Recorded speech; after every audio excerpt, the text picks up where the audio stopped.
Allow me to play you the news song of my people. Welcome back to freshly picked Tingle's Rosy Rupeeland. Previously, we defeated the fire dragon of Mount Desma, and the Yamatami tribe are safe. You're safe to enjoy its steep slopes and its thin air. And it's all thanks to the hero of rupees, their new god, the Tingly god. I now declare this tribe the Tingly tribe. That sounds much better. Now that we are the patron saint of the Tinglies, we can go to places we couldn't before. And touch the mountain's belly button for free. It just happened to be the orb for this area, spewing out rupees. That's the most expensive lint I've ever seen. I'm gonna go ahead and put that on my map. And it's called the Rocky Orb. Ah, come on, you're running out of names for it already? You could have called it the Desma Orb or the Mountain Orb. Maybe the third continent just can't afford those fancy names for their orbs, so they just have to go with Rocky. Also, we can mark off the Tingly Statue, too. There we go. The Tingly Statue is the best statue. Look how big it is compared to all the other statues I've marked. And if you touch the rupee panel, you get an offering of rupees from the Tinglies. That's great. That's not all the statues, though. We're going to be going to get the last one today. But I want to talk to the scholars. I think they have some more information for us. Maybe about the king's dreams. He's talking about the chest that contains the good rupee power, called the Magma Rupee. How did I know that? Well, right here. The Metal Rupee, Aqua Rupee, Leaf Rupee, Earth Rupee, and the Magma Rupee. We got all the super rupees. He was done doing the ceremony on top of the mountain. He doesn't worship that god anymore. He worships the Tingly god and eats his Nidorian fruit again. You can sell Nidorian fruits to him for 120 a pop. And here's about his dream. He saw the bad god. It kind of looked like an old man. I don't remember seeing any old men in this game except for the ones in this room. And maybe the Yamatami shamans. Maybe the bad rupee god disguised himself as a Yamatami shaman with the mask and everything. Kind of like the Oracle over here. Some of the Yamatinglies haven't gotten with the times, though, because the Oracle will still charge you for fortune tellings, the bunny one will still charge you to play with rabbits, and this one will charge you a little bit less for the local specialty. She will take it for 16,000 rupees now. And we'll get ourselves the Mount Desma recipe. Desma syrup! We're going to be getting the last component of that today anyway. In fact, that's where I'm heading next. To make Desma syrup, you need bum peaches and super sweet corn. You can get the bum peaches, you know, by that waterfall where you have to balloon to get out of. And the super sweet corn, the only place you could ever find it is all the way over here. And you have to pay for access to it. Sadly, this guy hasn't gotten with the times. I'm the rupee hero. I should get everything for free. He will take 150 rupees to access the super sweet corn, but I'm pretty sure he stays out of the way after that point. So you can just come back and harvest it whenever you want. Also, I'm pretty sure I could have mapped this thing from here, but I wouldn't be able to get the spores that are growing on it for some weird reason. I could sell them to Chico's mom. I still don't know what the heck she's using them for clothing. And I just realized, mapping complete. I don't have a lot of space on the map to do this, though. There you go. The mark of the Chocobo hero. There you go. Drawn by the rupee hero, who now collected his offering of super sweet corn. So, we're pretty much done with Mount Desma now. We completed all the side quests, including the super boss. So that's pretty great. I got all the rupee goods in one go. I'm just gonna leave my people to do whatever they do as tribespeople on top of a mountain. Just make sure you leave your daily and weekly and yearly and monthly and decadely offerings to the rupee god right here in this statue, or I will send the fire dragon back. You don't want that, trust me. Now I have to go and deal with town where people don't worship me and still treat me like a Tingle. I got some stuff to do in there. I never showed you how much Mega Tinglies are worth with the guard, even though he doesn't really need them. His wife is perfectly fine. I do pay 1,400 rupees for a Mega Tingly. They'll call it Tingly Classic. Nothing else important here. I don't have any valuables for the jeweler. I don't have any recipes for him, even though eventually I'm going to be buying them all. I got a spore for you. Here, you want this spore? It's for 240 rupees. I know you want it. You're going to drizzle it on your clothes and make them shiny or something. These guys have a side quest for us, but we're not going to deal with that right now. We'll get back to that later. It just leads to a rupee good. And this is going to take a little while. Look at all the statues on this map. And she's going to take forever to mark off each and every one of them and check them. And because she's old, she needs to look extra close at the map with her reading glasses on. She's going to get arthritis looking at all these and sorting out all the rupees. Look, can't you just take all the statues, bundle them all together, and just give me one lump sum? The Hylian state is going to be taking its taxes anyway. Might as well cut back on that. I mean, some of these statues didn't even make any sense when you think about it. Sure, some of them actually looked like they were doing the thing they were supposed to be doing, but some of them just weren't getting with the whole verb thing. And some of them weren't even verbs, they were just statements. See, troubled. He actually looked like a troubled statue. I could go with that. And the saluting statue was saluting at me. The rupee hero. But then we get to the stuff like the come here statue, which didn't look like it was saying come here at all. And right next to it is the beckoning statue, basically was just saying the same thing. And let's go isn't even a verb, it's just something you say. There is no body motion for a let's go. And also, I think there was one called Oops-a-Daisy somewhere around here too. I wonder where that statue is.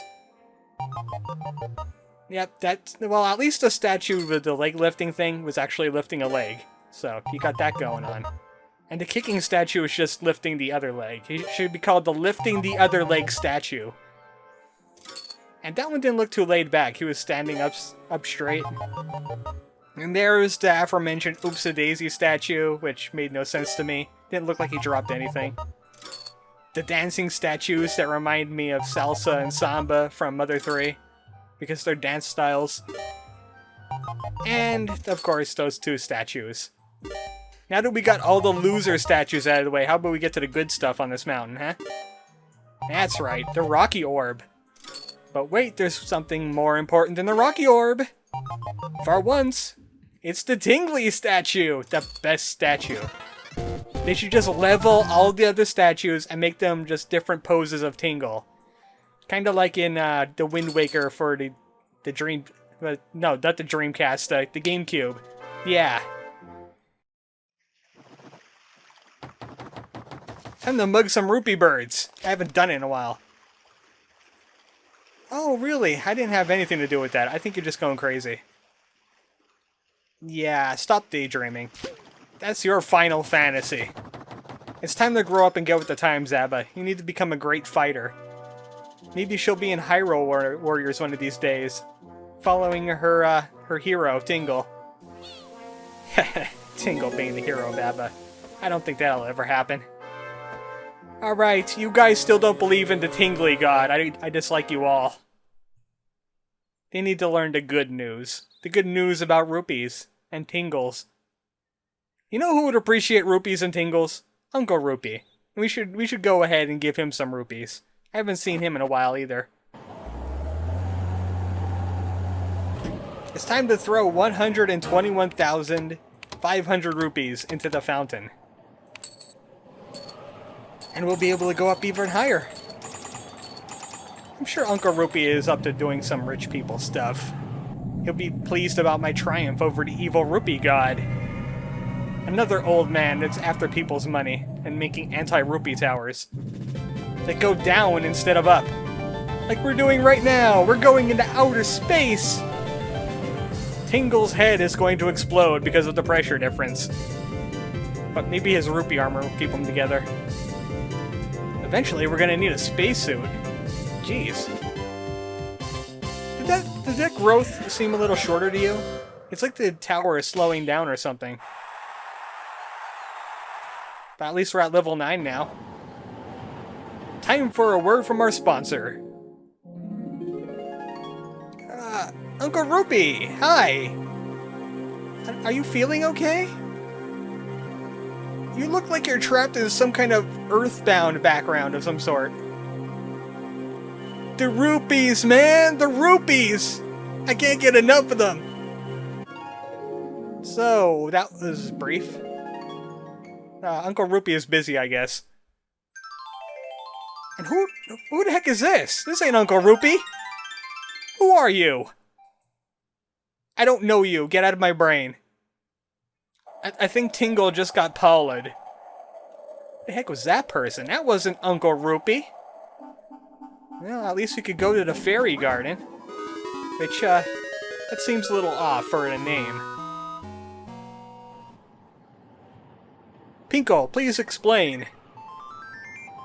Hi, Pinkle. Haven't seen you in a while. I was busy doing mountain stuff. I didn't die on Death Mountain. Yeah, she noticed it too. Something's not right here.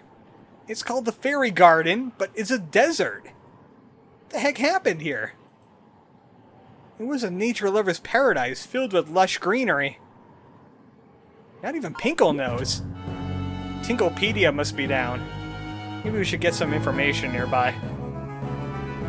Nope, not even the fountains are running in this area. Completely devoid of water, even though there's plants growing here. Palm trees and all that, which I think need a lot more water than a desert could provide. I don't think that's how the greenery in deserts work, but what do I know? I'm a Tingle. This is the Grand Fairy, different than the Great Fairy. The Fairy Garden has been turned into a desert, and the fairies cannot make themselves visible anymore to humans nor Tingles. Sometimes psychic Chico people. She wants us to do something for her. We need orbs, herbs, and cubes. Because that's how fountains work.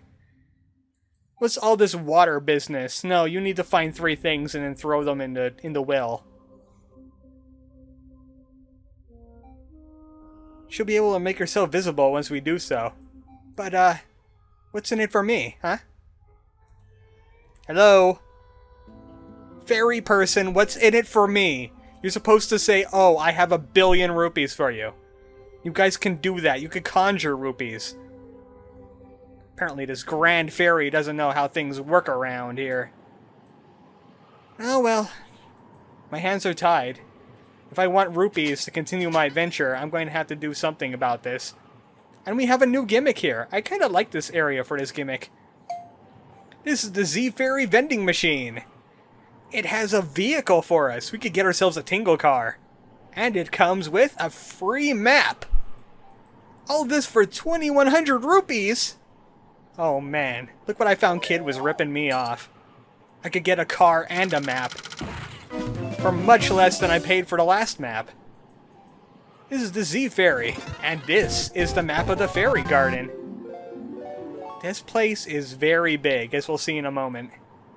But we're gonna have to do some tutorial stuff right now.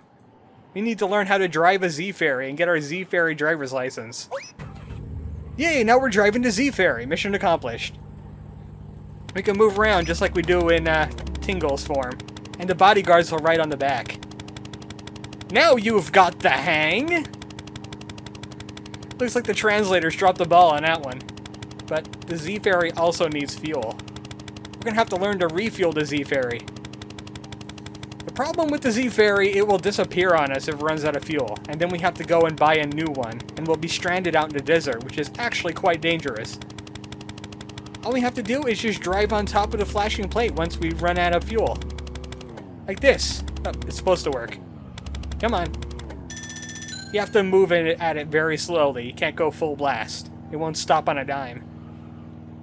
Also, when we revive the springs, we could refuel there, too. It runs on fairy power.